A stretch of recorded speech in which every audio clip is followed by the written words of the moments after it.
Hi everyone, I'm your host Mary Van Rose, and you're watching Healthy Living in the Bronx. Today's episode, I have a special guest joining me in the studio, Joanny Campuzado. She is a licensed acupuncturist. Hi, Joanny. Hi, Mary. How you doing today? I'm really good. Thank you for inviting me. So I am so excited for this conversation because we actually met at a wellness event. And I was just talking to you, and I don't know why. I try to avoid the conversation about what do you do for work. I feel like there's so many more interesting conversations to have, but I did ask you. And you told me you were what? A licensed acupuncturist. Was my face like super shocked? Of course. It was, right.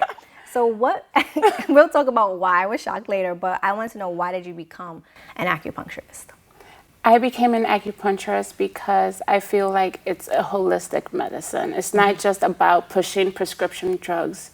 I always wanted to be in the health field, and I was looking for something that I will be able to help others in a natural way. And I felt like acupuncture was like the perfect gateway for that. So when you first decided that this was your career path, did you tell your family right away? Were they supportive about it? Were they not supportive about it? No, I didn't tell them right away. I was scared that they wouldn't support me. But even though they're very supporting parents, but I knew that deep down they wanted me to be a traditional medical doctor. I studied biology in college. I got my bachelor's in biology. And because it was something that was very natural and easy for me to do, sciences it was like an easy subject for me. But was the journey always easy? Because we had the conversation earlier about like biology. Were you always able just to kind of smooth through sciences, smooth through school? Sciences were like the easiest subjects in school. Okay. Until I got to college and I felt myself being like struggling. And the social sciences were more interested. So I loved history and philosophy, religions. And then I also got into metaphysical stuff. What's medical physical stuff? Metaphysical. Instead of medical physical. So it's more of like the naturals, like law of attraction. Okay. I was into Reiki, yoga, Can you meditation. explain Reiki to me? Because I've seen this online, but like what is Reiki? Reiki is another type of energetic work where we place our hands lightly over the patient or the person, or we touch lightly the person, and then we transfer energy from the earth, the universe, or from God, whatever you want to call it, and to the person. And it's like we're just like an instrument. We're not putting our own energy into it. It's just being accepting and receptive. Got it. Yeah. So eventually their family did come around. So when you finally told them, when you actually said, okay, Mom, I'm a licensed acupuncturist. Yes. So I told her maybe like my last year of school. Okay. So the school is 4 years. Okay. Right? Acupuncture school, usually to become an acupuncturist, you need 4 years of schooling, 3.5 depending. And I told her like towards when I'm about to graduate, I'm like, Mom, and to my dad, Papi, I'm studying acupuncture. It's like I have to get you ready. They knew I was studying something. They knew I was in school, but they didn't know what. And they're like, really? And they're like, oh, that's good. Really? Yeah. And it was just that simple. And this whole time you caused yourself anxiety and stress. But why did you have that anxiety to begin with? I was doubting myself. Okay. And I thought other people would doubt me too. So, but I was so happy in school. Would you feel like I felt like that was my niche. I found my niche. Growing up, I thought I wasn't good at anything. Oh, really? Even though math and sciences were easy, but I didn't, you know how people are good in music and dance and writing, acting, and have all these talents, I didn't feel like I was good in anything. And until recently, I was like, oh, acupuncture and just helping people, like, I feel confident in this. So that's good, because that is a skill. It's a skill to basically, it's healing work in a way. It's definitely wellness. Do you feel like your culture had any background or play into why you were nervous in talking to your family? Would you say considered a more traditionalist or? Yeah, they were more traditionalist. They wanted me to be a medical doctor, even though my dad is a healer. He's traditional. He knows all the traditional herbs from Dominican Republic. He knows, he has special massage techniques that he uses to help people heal when they have, like, let's say, a broken arm. Really? And he helps them heal faster. So why would you be so scared to tell him then? Do you Because he still wanted me, you know how parents want their children to become better than they are. So he still wanted me to become a traditional medical doctor. He didn't want me to do what he did. He told me that he would teach me the stuff that he knew, and I can add it to, like, the regular medical field. Okay. But not just do that, because I wouldn't make a living out of it. He wanted me to be secure and have a profession. I think most parents want that. They don't want their, like my mom would say, she doesn't want me to suffer. When I told her, like, I'm like, oh, Mom, I'm doing, like, TV. And she's like, oh, no, darling. And I'm like, okay, Mom, thanks. So I know, obviously, being a licensed acupuncturist is really important. For those viewers at home right now who are watching who may not understand why this is beneficial and why they should invest, because it's obviously not a free service, it is something you pay for. Why should someone invest in acupuncture? Because it's about taking care of yourself.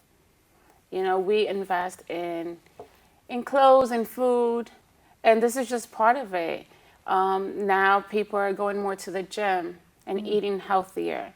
And I think this is an add-on to that, because acupuncture is not just for pain management or for stress. It helps with, like, digestive issues, with anxiety, depression. It helps with autoimmune diseases that are very common now. So it helps with all these things. And instead of just taking pain medications and just filling yourself up with all these prescription drugs, you can also use acupuncture to help with the healing process. So how does acupuncture actually work? So obviously it's needles. I remember when I first told my mom that I was going to go get acupuncture, because I started doing it recently, she started freaking out. She goes, is that the one where they put all the needles in you? I'm like, yes, Mom. It is. She goes, no, they're going to open up, give you scars. I'm like, there's not going to be any scars. No. And my dad was the same way. I always paint my mom as the one who does all that, but my dad was the same way as well. So, like, for the people at home who might have those same fears, like, can you reassure them that it's not like that, and why, like, and what it does to, like, this, like, I believe it brings, like, blood to the area. So talk a little bit more about that. Blood flow. Yes, say that again. What is that? Stimulates blood flow. Right. So the needles, first of all, are super tiny. They're not the regular needles that you go get to draw blood. You can actually fit, like, 100 needles into one of those, of the acupuncture needles. Wow. And there, you might feel a prick. Sometimes you'll feel a prick. Sometimes you won't even feel anything when they insert the needles. And it's not all over the body. There are specific points in the body that we come up with when we diagnose the person. And we pick those points to help bring the blood flow, to balance the chi, the yin and the yang. So what's the chi, the yin, and the yang? So these are all Chinese terms. Okay. So chi is very common now. Chi is like, it's not the same as energy, but it's something like energy. Okay. Right? So all your organs, your cells, everything in your body is made up of chi. And we want free flow of chi. You know, and the yin and the yang, it's all about balance. Day and night, up and down. So this world is about duality. Right. And so we need both to work together to have balance in our lives. And so with acupuncture, we're able to have that balance. Oh, nice. So, like, gets the blood flowing. Yes. I definitely know, like, would you say it has anything to do with inflammation? Like, can it bring down inflammation? It helps decrease inflammation. There are specific points for that. Okay. And I know we're going to talk about the points later on in the show. And I'm actually getting the cue that we actually have to take a quick break. So all of you who are watching at home, I hope you come back, because we have some more amazing discussion about acupuncture and trying to demystify what you think you know about it. Hope to see you on the way back. Hey, let's check out this park. Oh, wow, that's really cool. To find a great local park or forest near you, go to discovertheforest.org. Welcome back. I'm your host, Mary Van Rose, and you're watching Healthy Living in the Bronx. Hi, Joannie. Hi, Mary. Welcome back. So we were talking all about you being a licensed acupuncturist, trying to demystify some of the negative things or like fears people might have about it. So when we first met, we met at a wellness brand. I mentioned this earlier on an interview. And my face, I said to you, probably looked really shocked, right? Do you get that reaction often? If so, why do you think that is? I get it all the time. Because a lot of people think that to become an acupuncturist, you have to be Asian, you know, and then they see a black Latina woman, and they're like, what? Like, how do you get into that? Like, do you have to learn Chinese? And they come up with all these different So what's theories. the craziest story the craziest theory you ever heard? Well, recently, this happened, I would say 2 months ago. Okay. I had a patient, and she brought in her husband for the first time. So, but when they came in, I was treating a patient in one of the rooms. So when I came out, I greeted them, and then she's like, oh, he was very surprised to see you. He's like, is she the acupuncturist? Where's the Asian lady?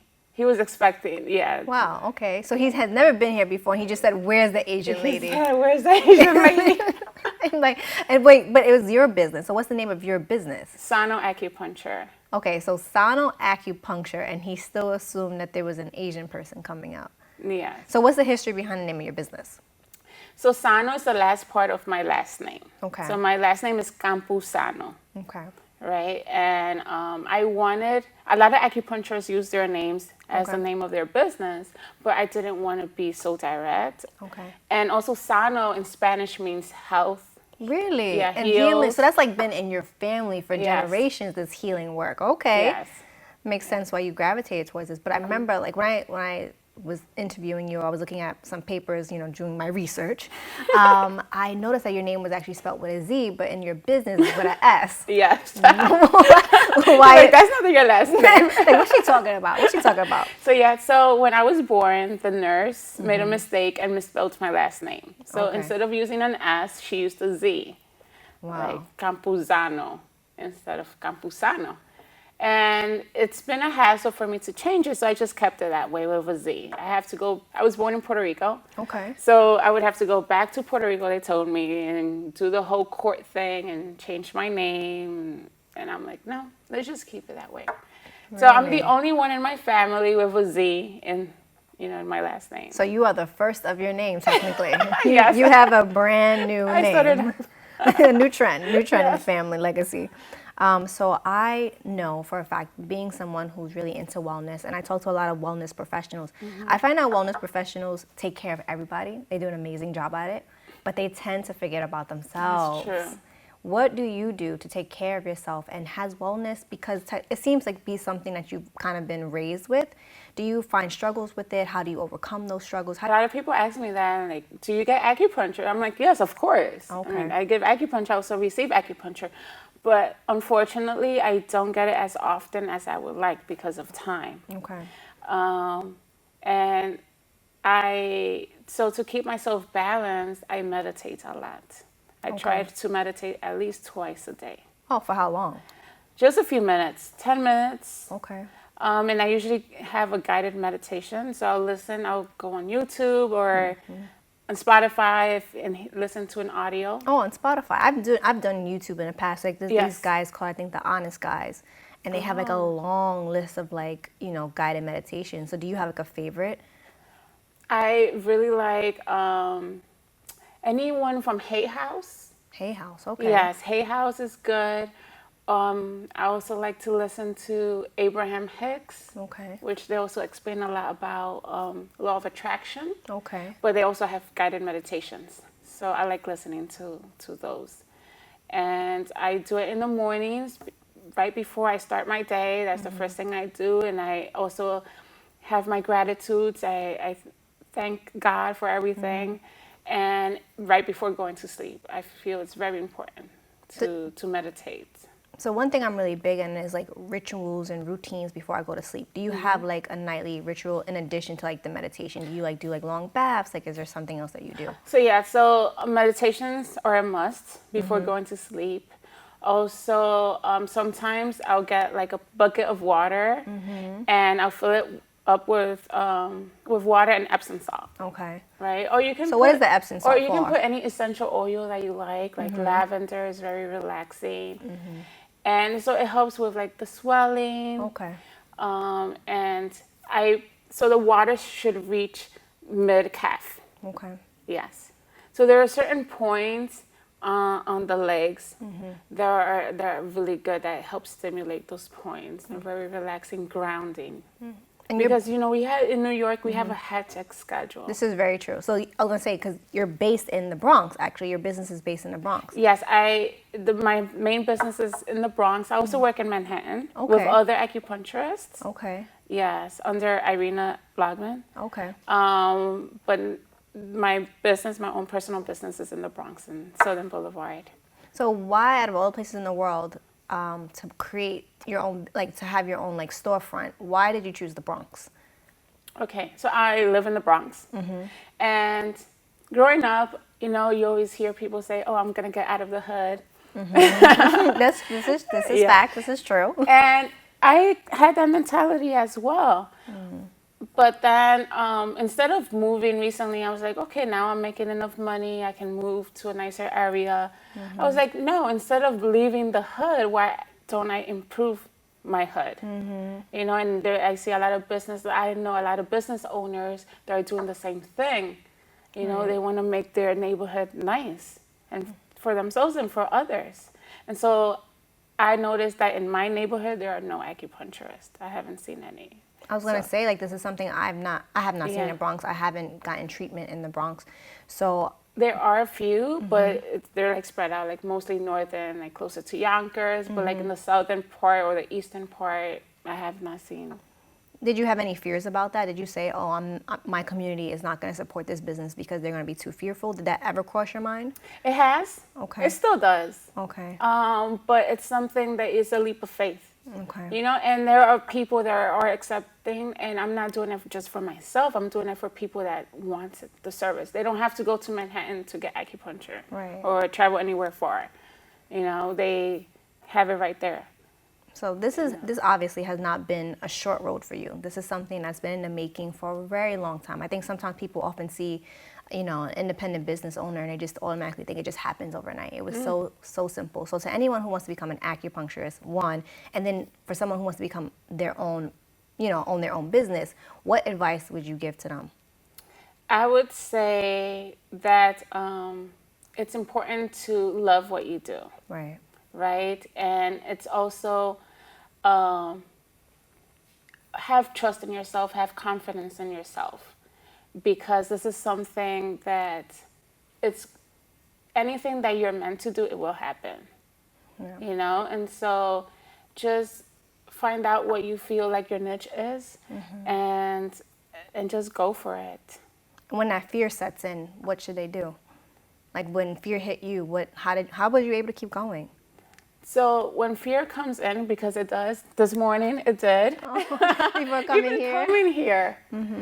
I just have to remind myself that in life, we have so many things to be grateful for, and we have to focus on the positive always. Right. Those are the important things. Not in what our can go life. wrong, but what can go. Right, exactly. Exactly. I totally agree with that. Yeah. So we're actually getting a cue that we have to take a quick break.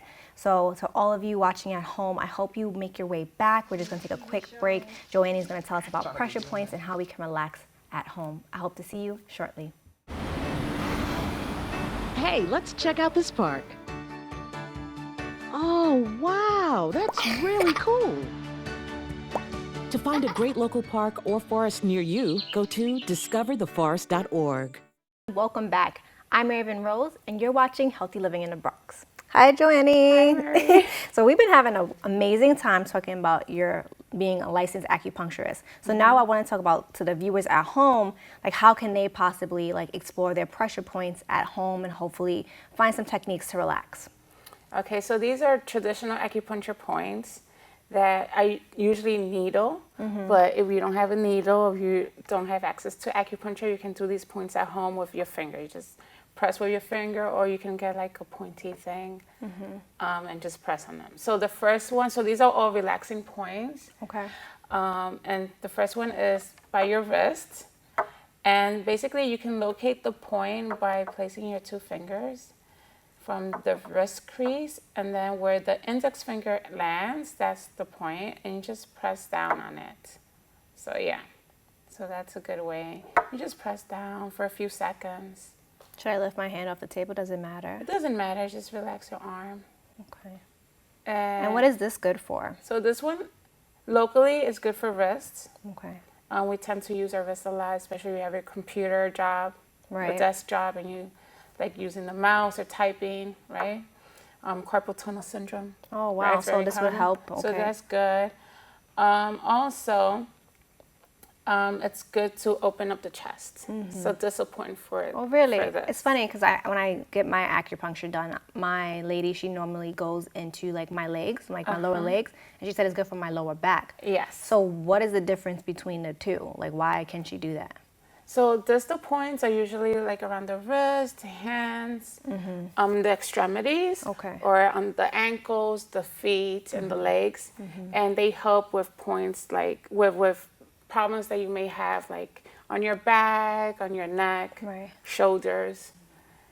So those are distal points. Now we can also needle directly in the areas, and these are called local points. So what's another like local point? So we have the wrist. What about the head? So another relaxing point would be the top of the head, and it's like the crown chakra, The crown chakra. right? Wait, I'm gonna say that again. Crown chakra. Yeah. Okay. So if you're into chakras, into meditation, aura, that's so you can just press on that. That's also. But I have a relaxing. migraine. Is this a good place And to it's start? also for headaches, migraines. Because I always do like this. Is that bad? No, that's really good. Okay. Yes. So, that So actually these is a are good their thing. points here also Okay. for headaches, and you can press down.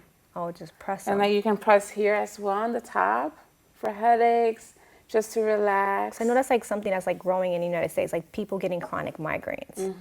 So what's another pressure point for like migraines? I know a lot of my viewers might suffer with that. Is it like So- here?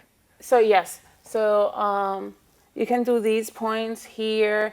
This one I also do a lot for migraines. It's on the tip of the ears, if you see. My ears are big. I don't know how I'm putting it in. It's on the top of the ears. So you just press on those.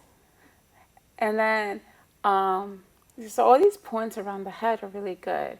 And for migraines as well. Migraines and for sinuses. Okay. Around the face and the head, and then like here.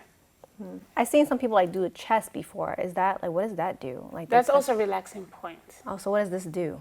So it also opens up the chest, helps you breathe better. So how would I do that? I do it 3 fingers, 1 finger? Like, how do I do So it's just locating, I would say the fastest way is just to locate the middle of the sternum, right? that? Okay. You just press, and you'll feel tender. You'll feel it like it's sensitive. Yes. And how long would you normally hold these points? A few seconds. Just a few Yes, seconds. few So like, seconds. is there like a rule? Like, would I count to like 5 Mississippi, 1 Mississippi, 2 Mississippi, 3 Yes. Mississippi? She's like, You can say Mississippi. Also, always remember to just breathe in deeply, slowly. do this one with me. So ready? So you breathe in, you count to 3, and then you hold. I like to hold my breath for 3 counts. So Okay. 1, 2, 3, and then breathe out slowly. 3 counts. 1, 2, 3, and then hold, and then breathe in. I think breath work is so important too. It is. That's something that I recently learned. We so. forgot to breathe, and breathing is important. Law of attraction Yes. earlier in our interview. Really into law of attraction. So tell me a little bit about this and what it's done for you in your life, because when I think about law of attraction, I've heard about it, but I never really feel like I've practiced it. So we practice it unconsciously. We're always doing it. We Okay. attract everything in our lives. We attract, Okay. and whether it's bad or good, you know. And in life, it's all about learning and expanding and about progress. Right. Nothing in life is perfect. And so sometimes we might go through difficult situations, and it's not a negative thing. It's a way for us to grow and learn. Okay. You know, and then also if you want to attract positive things into your life and positive people, you yourself have to be positive. So I have a deep. So it's not just about thinking about, I'll just imagine myself being happy. No, you have to be that. You have to start to train your brain and your body. So I have a deep question. What do you feel about people who say there's no such thing as a bad day? If you have breath in your body, you're living, it's not a bad day. What do you say to people like that? Because I have my own reserves on what I feel about that statement, but I want to know what you think, because I know you're a wellness specialist. Like, how do you feel about that statement? So it's all relative. Okay. So what is bad? So Right. like I said, difficult. A lot of people. I listen a lot to motivational speakers, and one of them is Eric Thomas. Okay. And he talks about like how people they correlate being something difficult as something bad. Right? And it's not that way. Okay. We go through our struggles and our issues to grow, because if there was no struggle, then We wouldn't be where we're at. exactly, we wouldn't even want to change. So I had a conversation with one of my best friends, and after I had a situation, and I told him like my body's hurting and things just don't feel good, and he's like, "Well, you're blessed to be alive." And I think that's true, but at the moment I was hurting. Of course. And when you hear that over and over, I feel like sometimes it makes us suppress our emotions and suppress what it is that we're going through. And I feel like that's dangerous. I think it's dangerous to say there's no such thing as a bad day, or like you don't have, quote, I guess in this term, like difficult days. Exactly. I think it's okay to embrace if you're sad, you're mad, or whatever emotion, because when you don't acknowledge it, you suppress it and you don't deal with it. Yes, you have to embrace all your emotions. Right. They're all necessary. This is true. And also like the bad ones, like anger and sadness. We have to feel those. So that once we have those feelings, we know what we want and what we don't want. Yes. Is there any like piece of literature that you use to help you with processing your emotions? I know I have 2 books in my mind that had definitely helped me on my emotional journey, like my emotional intelligence, understanding the world around me, but more importantly, understanding myself. There are a few books, I would say, going, like I've mentioned before, how I love Abraham Hicks. Okay, yes. They have written a lot of books. I think any book from Abraham Hicks is It's good. a good way to go. This one is called Ask and Receive. That one is really good. Have you ever read The Untethered Soul by Michael Singer? No. Oh, it's such a good one. Like if you're really into spirituality, Yeah? I recommend that one. Okay. And another person I love, anything by, because you like social sciences in college, Brene Brown. Brene Brown, I kid you not, has gotten me through some difficult times in my life. And one of my, like I actually read all her books, but the last one I got up to was Rising Strong. She talks a lot about like, a lot of time we internalize what other people might be thinking about us, when in reality, they're not even thinking about us. It's just the scenarios that we create in our mind and how we react to those things. This is so true. I feel like I've learned so much today, and thank you for demystifying a lot of, I guess, stereotypes that people have around acupuncture. I hope our viewers at home learned a lot too. I just want to thank you for coming on the show. Now, if anyone wants to learn more about you or your business, where can they go? So they can go to sanoacu.com. That's SANOACU.com. And there you can contact me. You have my email, my phone number there. And I also wanted to mention that Sano Acupuncture is not about acupuncture. I want to have massage services there for people, classes, workshops. And so people can just go and relax and get out of the hectic Bronx world that we tend to live. So again, thank you. I want to take a quick second and thank you to all my viewers at home for tuning in. I hope to see you in the next episode of Healthy Living in the Bronx. I'm your host, Marvin Rose. Thank you guys.